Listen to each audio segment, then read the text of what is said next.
Olá, amigos, sejam muito bem-vindos ao nosso estudo bíblico sobre mordomia cristã. Nós já falamos sobre os aspectos da doutrina e sobre a mordomia do corpo. Hoje nós vamos falar sobre mordomia da mente e do espírito. Como nós falamos já no estudo anterior, nós somos uma triunidade: corpo, alma, que também diz respeito à mente, e espírito. O nosso corpo relaciona-se com o meio ambiente e os demais seres vivos. A nossa mente, ela é mais do que o nosso cérebro, é o centro da razão e das decisões. Nós encontramos referências à nossa mente com outros nomes na Bíblia, como em Lucas 10, 27, quando Jesus diz que devemos amar a Deus de todo o coração, com toda a nossa alma, com todas as nossas forças e com todo o nosso entendimento. E por último, o Espírito. O Espírito é essa força vital dada por Deus, como diz lá em Gênesis capítulo 2, versículo 7. Né? Deus formou o homem do pó da terra e soprou sobre o homem, e o homem passou a ser alma vivente, passou a ser um ser vivo. Né? Então, o Espírito é esse sopro de Deus que nos mantém vivos. E o Espírito também, ele atua como uma bússola. Vocês sabem, a bússola é aquele instrumento que ajuda as pessoas a encontrarem a direção correta. A bússola aponta sempre para o norte. E o nosso espírito, ele aponta sempre para Deus.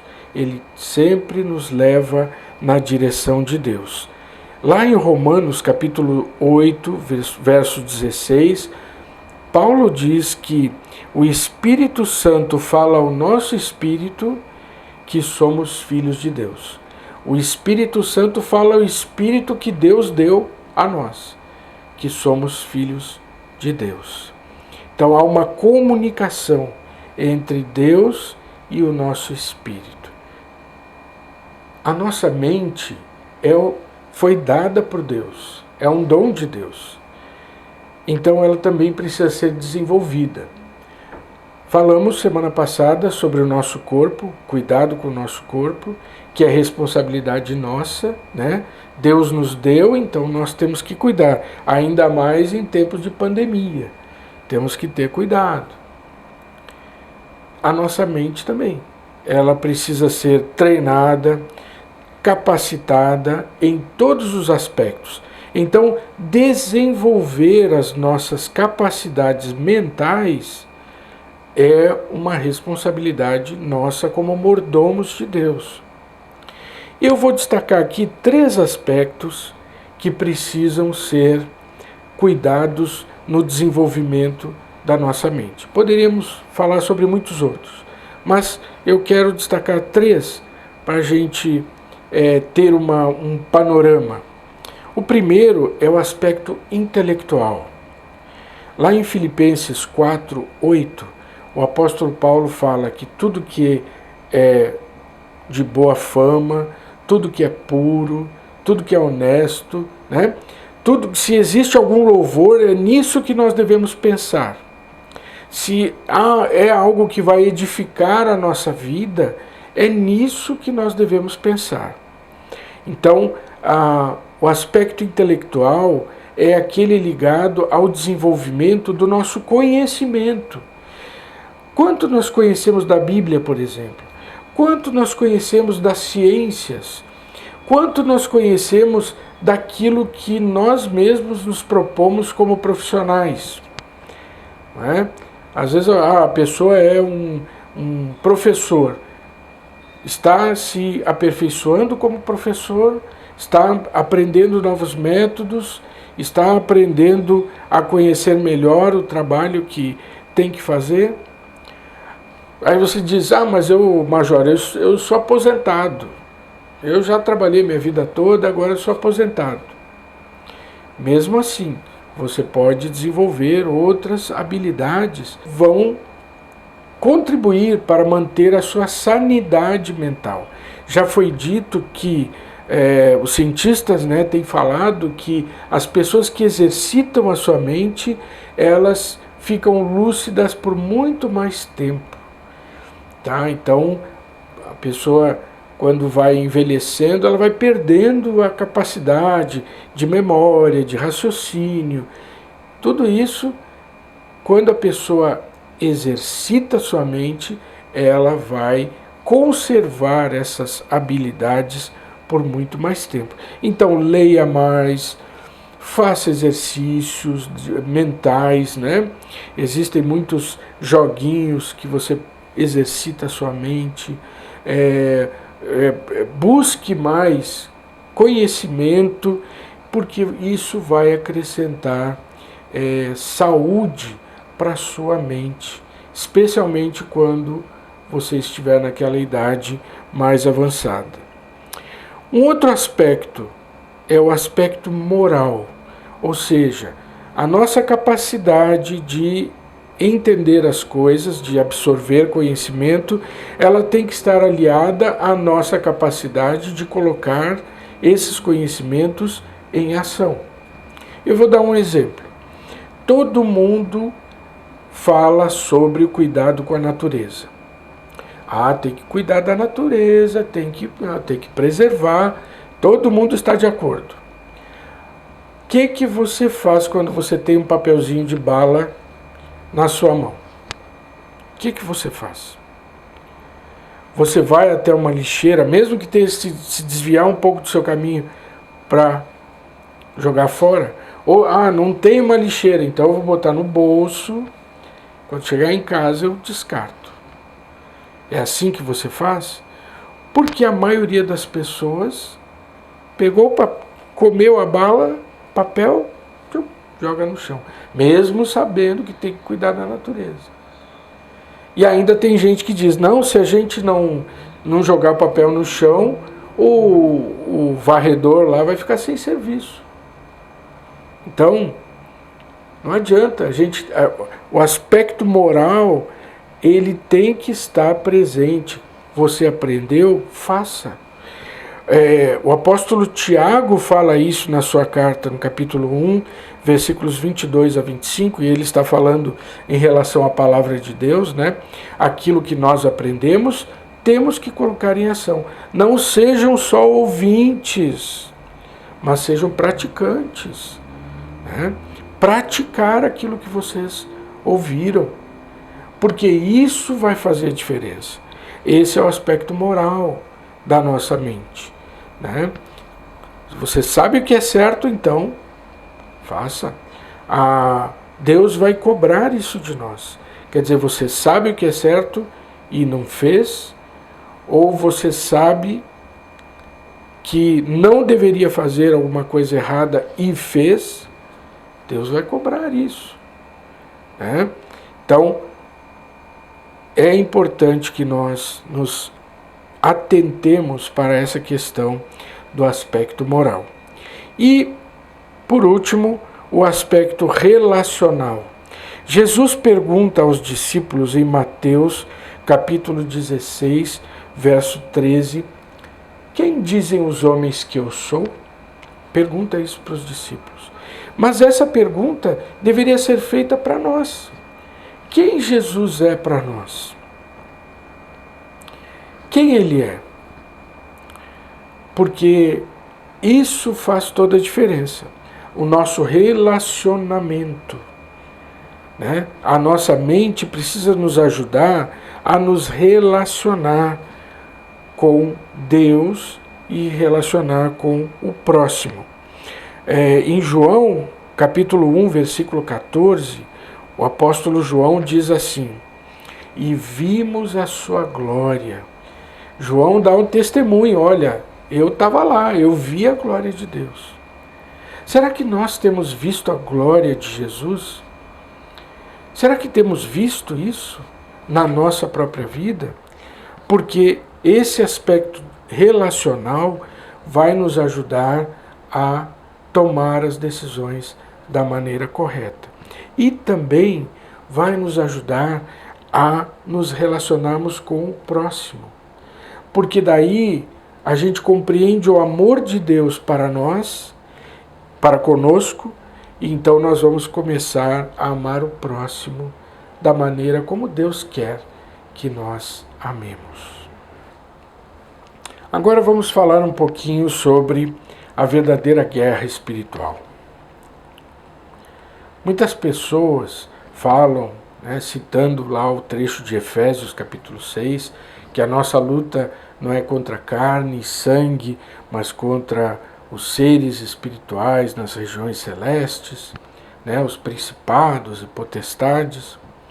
Mas, na verdade, a nossa guerra está dentro de nós. Tá? Existe uma tensão constante entre o nosso eu, a nossa vontade, o que a Bíblia chama de carne, a carnalidade, a nossa carne, as vontades do nosso corpo e o nosso espírito. Em Romanos, capítulo 7, versos 14 a 25, o apóstolo Paulo dá um testemunho pessoal de como isso é terrível. Viver querendo fazer a vontade de Deus, Então ele diz assim, o bem que eu quero fazer eu não consigo, mas eu faço o mal que eu não quero fazer. E ele diz, há uma guerra dentro de mim, porque eu conheço a lei de Deus e sei que ela é boa, mas eu estou preso num corpo que tem suas vontades próprias e que quer se distanciar de Deus. Então essa tensão, esse atrito entre fazer a vontade de Deus e entre fazer a vontade nossa própria, do nosso próprio eu. Nossas vontades, então, precisam ser sujeitas à vontade de Deus. Nós precisamos nos sujeitar, ou seja, precisamos nos deixar ser conduzidos pela vontade de Deus. Jesus ensina a oração dominical, a oração do Pai Nosso, e ele diz assim, venha o teu reino, seja feita a tua vontade. Vontade de Deus, assim na terra como no céu. A Bíblia faz uma referência interessante sobre os resultados de buscarmos as coisas espirituais ou as coisas carnais. Isso está em Romanos, capítulo 8, versículos 5 a 8 e o versículo 14. E olha o que o apóstolo Paulo diz. Quem vive segundo a carne tem a mente voltada para o que a carne deseja. Carne aqui é o nosso eu, Mas quem vive de acordo com o Espírito Santo, quem vive de acordo com aquilo que o Espírito deseja, o nosso Espírito buscando o Espírito Santo, quem vive de acordo com o Espírito tem a mente voltada para o que o Espírito deseja. A mentalidade da carne é morte, mas a mentalidade do Espírito é vida e paz. A mentalidade da carne é inimiga de Deus, porque não se submete à lei de Deus. Quem é dominado pela carne não pode agradar a Deus. E lá no versículo 14, ele diz o seguinte, porque todos os que são guiados pelo Espírito de Deus são filhos de Deus. Então, ser guiado pelo Espírito valoriza a nossa filiação, Somos filhos de Deus. Também nós temos que lembrar que quando dedicamos a nossa vida para servir a Deus, quando nós nos esforçamos para cumprir a missão que Jesus nos deu, nós encontramos a plenitude, nós encontramos a paz. Lá em Isaías 26:3 diz assim: Tu conservarás em paz aquele que confia em ti, porque o seu propósito é firme. Então veja, gente, a firmeza do nosso propósito. Nós temos um propósito, temos uma missão. Então, quanto mais nós estivermos firmes nessa missão, melhor vamos estar em relação a estar cumprindo a vontade de Deus e em relação ao nosso próprio bem-estar, né? O nosso espírito se alegra quando nós escolhemos fazer a vontade de Deus. Maturidade. Maturidade é essa qualidade ou essa questão que diferencia os adultos das crianças. Uma criança com um comportamento infantil, tudo bem, é aceitável. Agora, um adulto com um comportamento infantil é horrível.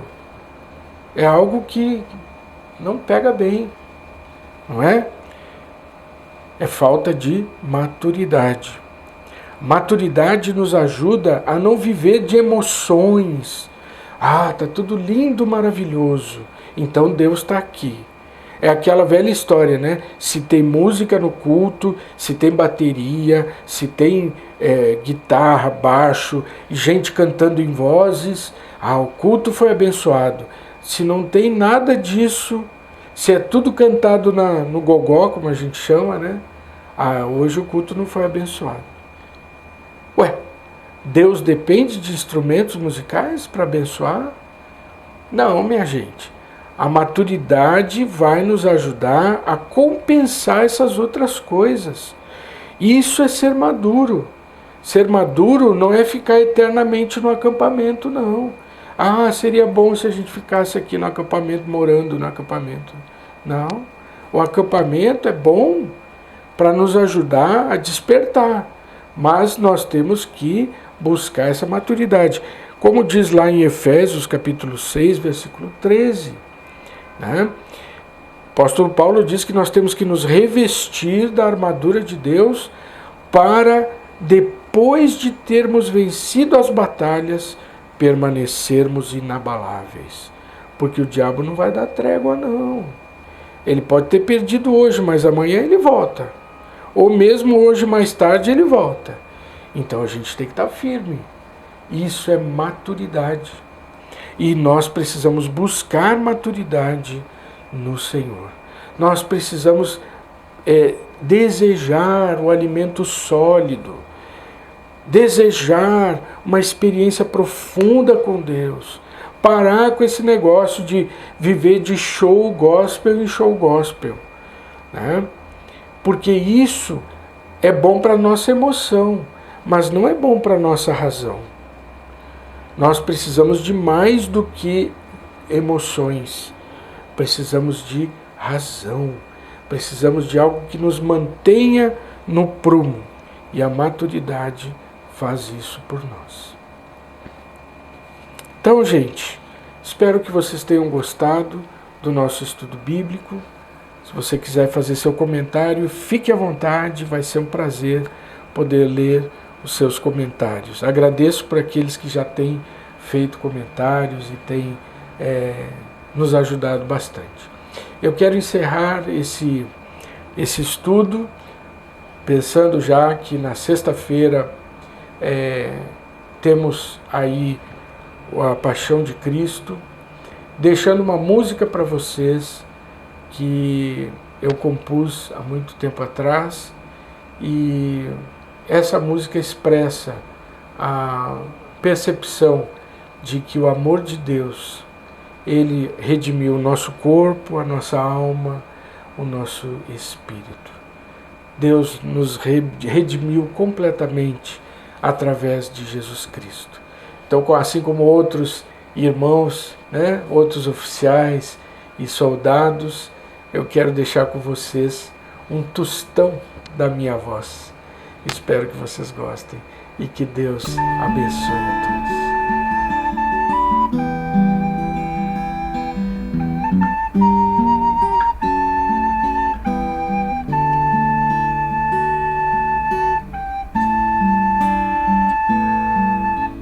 Deus prova o seu amor a um mundo tão pecador. Tanto Ele me amou que seu Filho então mandou. Morreu na cruz por meus pecados, meu bom Senhor. Pelo seu sangue sou perdoado, que grande prova de amor.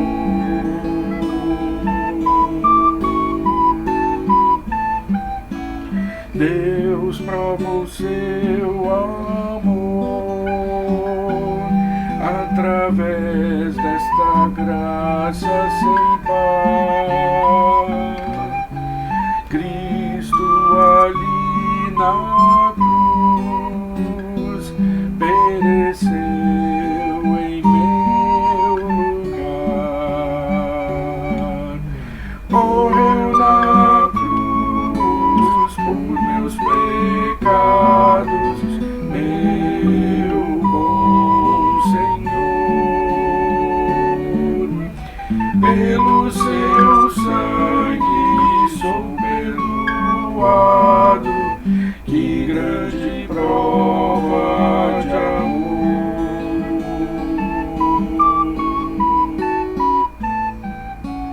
Deus prova o seu amor em seu Filho que aqui sofreu, e com a sua dor esperança ao mundo deu. Morreu na cruz por meus pecados, meu bom Senhor. Pelo